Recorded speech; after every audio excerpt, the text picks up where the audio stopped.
The honourable member for Perth Wellington. Thank you, Madam Speaker, and it's an honour to rise in this House today to debate Bill C-30, an act to implement the Comprehensive Economic and Trade Agreement between Canada and the European Union and its member states, and to provide for certain other measures. CETA is one of the largest trade deals that this country has undertaken since the North American Free Trade Agreement some 20 years ago. And CETA was the result of many years of hard work by a number of key players, including key stakeholders, farm groups, agriculture groups, certainly our trade negotiators, certainly a number of public servants, but also by the honourable member from Abbotsford. And I just want to say how honoured I am to sit in a caucus with a member from Abbotsford, and how much respect I have for this gentleman for what he did in bringing about such an important trade deal as CETA. And I'm very honoured to be speaking in favour of this trade deal, because CETA, thanks to the hard work of our previous Conservative government, CETA will have great benefits for the businesses and agricultural industry in my riding of Perth Wellington, but also in ridings and in communities across Canada. So it's a great honour to rise. International trade is absolutely essential to a country and to an economy like Canada.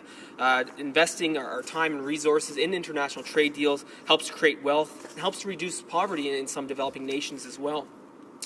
When new trade agreements are negotiated, there are often those who will complain about different aspects of the deal, who will say that we're trading away Canadian sovereignty, that that people will oppose a deal for one reason or another.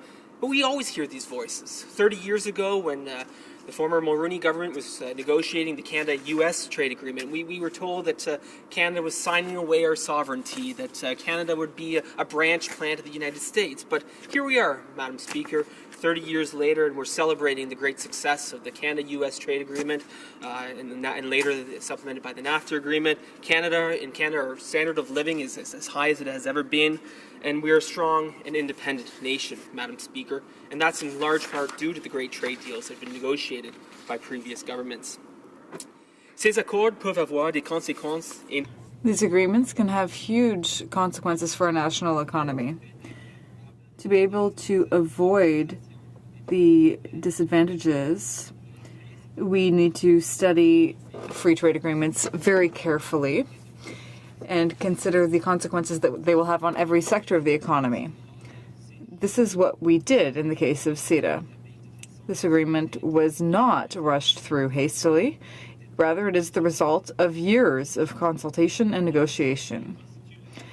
CETA constitutes the next big step in the development of the Canadian economy.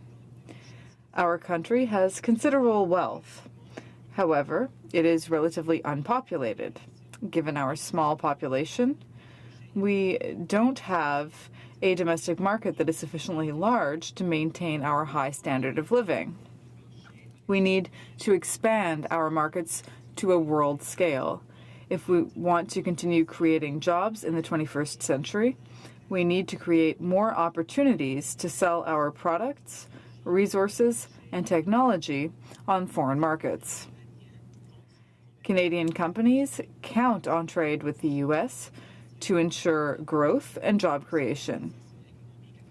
When the economic recession hit in 2008, it became clear that Canada had to broaden and expand its trade opportunities.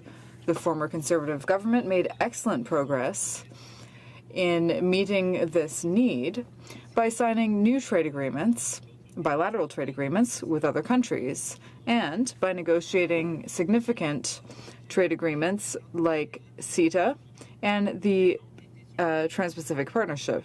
So I was relieved to find out that the current government would be implementing CETA.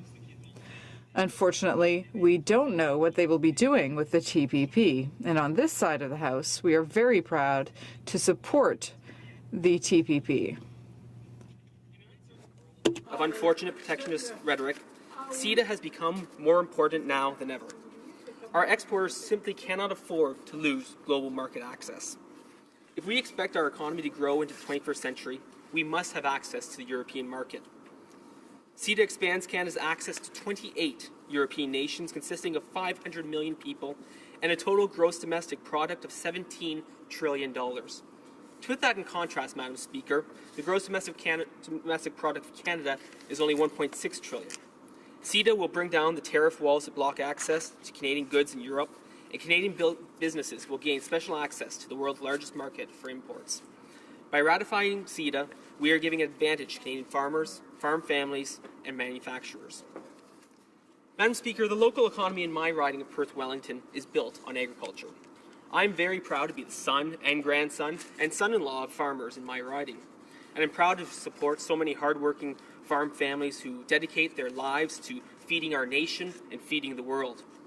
For communities like mine in Perth-Wellington, for them to survive and prosper, we need expanded markets. And CETA eliminates tariffs on Canadian food products as they are imported into Europe. It eliminates tariffs of up to 9% on fresh apples, 12% on cherries, 7.7% on flour, and 5.1% on sweet corn. CETA will also establish high duty-free tariff rates for tariff-free rate quotas for beef and pork to be phased in over the next 5 years. And Madam Speaker, I'll share a couple pretty important figures with you. In 2015, total exports of beef from Canada were $2.2 billion. For pork, $3.4 billion. This is a significant export market that Canada can embrace, and we have some of the greatest farmers, especially in the pork and beef industry in the world, and we can harness that to great potential, Madam Speaker. And this is also all the more important today as farmers, especially in Ontario, are facing an uncertain future as they deal with the rising costs of production, especially as these are further increased by the implementation of carbon pricing here in Ontario and nationally as well. Finally, Madam Speaker, I want to say a little bit about the dairy industry. As honourable members may know, the Great Riding of Perth-Wellington has more dairy farmers and dairy farms than any other riding in the country.